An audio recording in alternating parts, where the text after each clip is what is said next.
It's the damage report again. I hadn't covered these guys in quite a while. Oh, that's not to mean they haven't said a lot of stupid crap. Just has sort of flown under my radar. Not until now. They're going to talk about the Tyre Nichols beating. And guess what? They're after the white cop. I'm telling you. I told you already that it's not about the 5 black cops. They want the white dude. They don't care if he's guilty. Hello out there. I am trying to get through.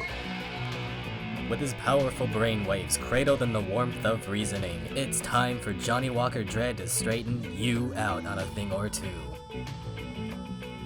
Emanating all the way from exciting Las Vegas, Oklahoma, it's the Johnny Walker Dread Show.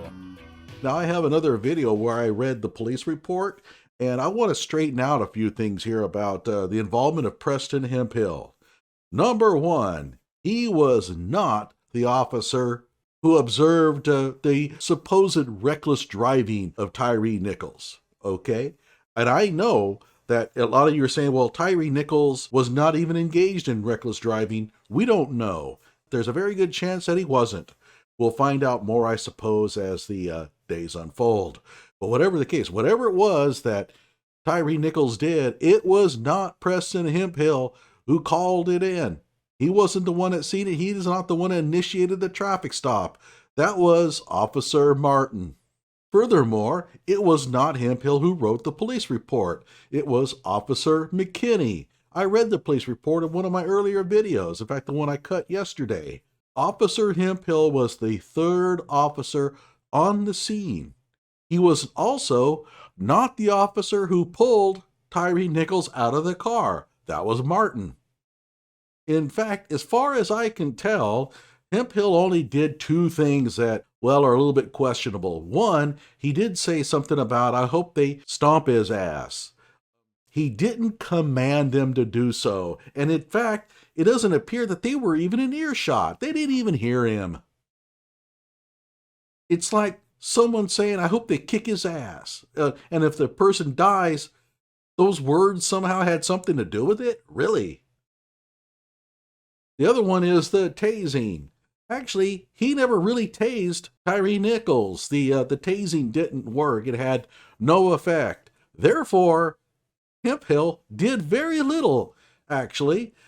He was obviously pretty pissed off, and I think he might have hit Nichols once with the taser. I'm not sure, but that's it. Now, keep in mind, when he ran off the scene, he was perfectly healthy, and Hemphill didn't chase him. Hemphill didn't show up at the second scene where Tyre Nichols was killed.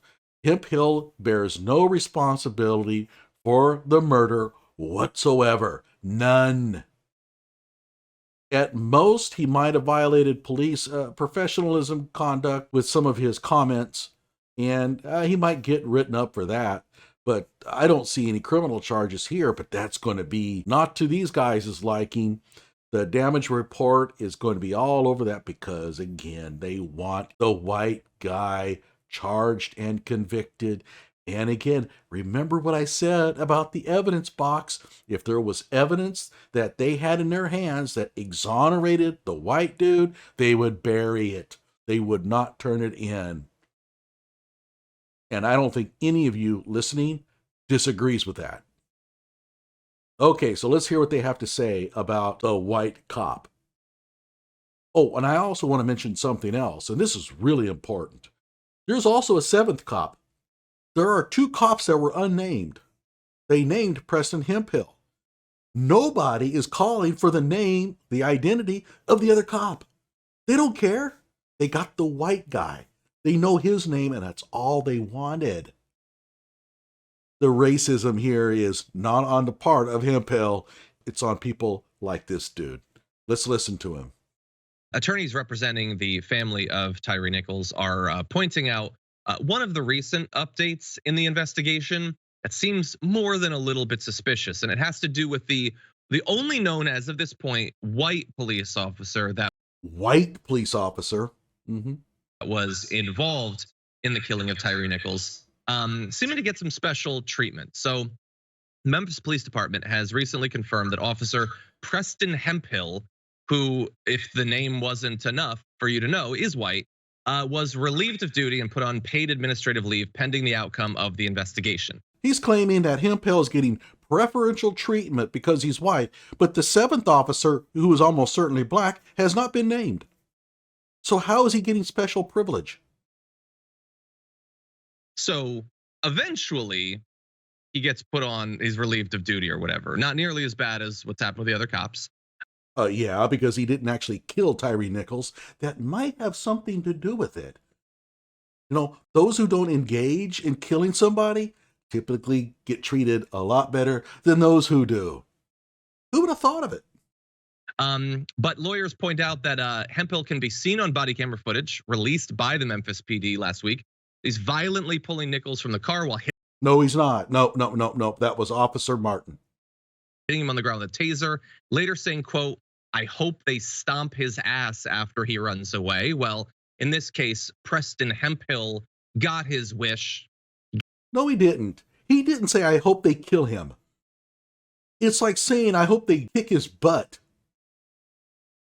That doesn't mean that the person really wants these guys to go and actually kill him.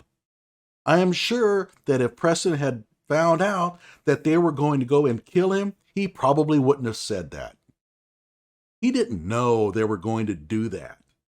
Got the stomping that he wanted. Now he can live with that for the rest of his life. Well, he has nothing to feel remorseful about. I mean, his language was a little bit colorful, but ultimately, he has nothing to feel sorry for because he didn't actually kill anybody. Imagine, like, knowing that you have a video camera broadcast, like recording on your chest, saying, "I hope they beat the hell out of that person," and you get what you want. Well, he didn't actually say that, but okay. The lawyers have added, why is his identity and the role he played in the death just now coming to light? Because bear in mind, this investigation has been going on for some time. Yeah, and the seventh officer still hasn't been named yet, and they don't care. They're not saying anything about that. The other identities were revealed. They had been fired and eventually charged. Why No, that's not true. There's still a seventh officer out there. was this one guy being shielded and protected from the public eye, they say?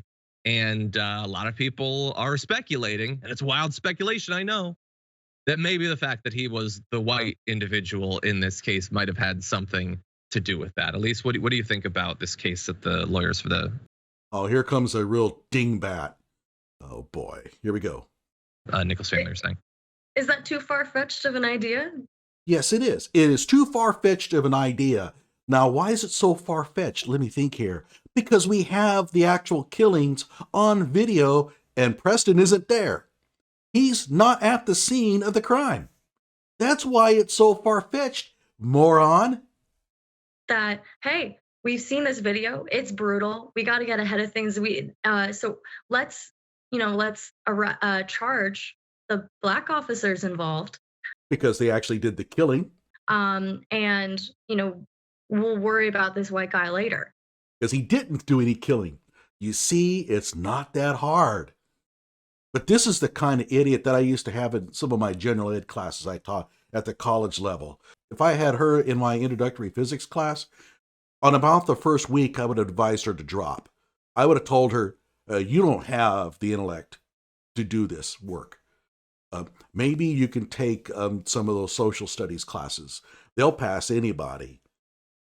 And no, I never actually talked to students like that, but I would have wanted to, because she would have held back the whole class. And it just doesn't seem in this country, with responses in general to police brutality, that we're going to do the least that we possibly can for accountability. And just the note on his reaction and his commentary with the body camera, it really just highlights how police know how much power there is behind them, that they don't believe that they will ever be held accountable. That's because what he said wasn't a crime. He didn't know they were going to actually go and kill him. And so when he says, "I hope they stomp his ass," he probably realized, yeah, I probably shouldn't have said that. That's kind of mean-spirited. But he didn't know at the time that there was going to be a killing later and people would be making hay out of it. Again, all he really did say was, "I hope they kick his butt." It's pretty much the same thing. But it doesn't mean that you want the person to be murdered. But she will never figure that out in a million years. Newton's second law would have been way beyond her skills. They can say whatever they want, they can do whatever they want with video cameras, and they have this belief that nothing bad's going to happen to them. Yeah, they're confident. No, like think about the level of confidence that you would have to have. Again, like as we were talking about, because we've been talking about this now for several days. It's not just that all of them have cameras on their chest. I don't know what has to be happening to you psychologically and emotionally that you would do the things that they do, literally knowing that you have a camera in your chest. Have you ever heard? There's like one of the things that people say. It's like a cliche for how to live a good life or whatever. It's I had heard it growing up. It's like live like your dead grandma's watching you from heaven or whatever. Like live like your relatives are watching you, and only do the things that you'd be comfortable doing if you knew they were watching. Would that stop them at this point? Because you're on camera, you know that. How does that not stop you? I'll tell you the reason why. It's because nobody can live to that standard. I mean, how would you ever have sex if you thought that your grandmother's watching you for every moment you make? Well, some of you guys wouldn't care, I'm sure. But whatever the case, you can't live according to that standard. Nobody does.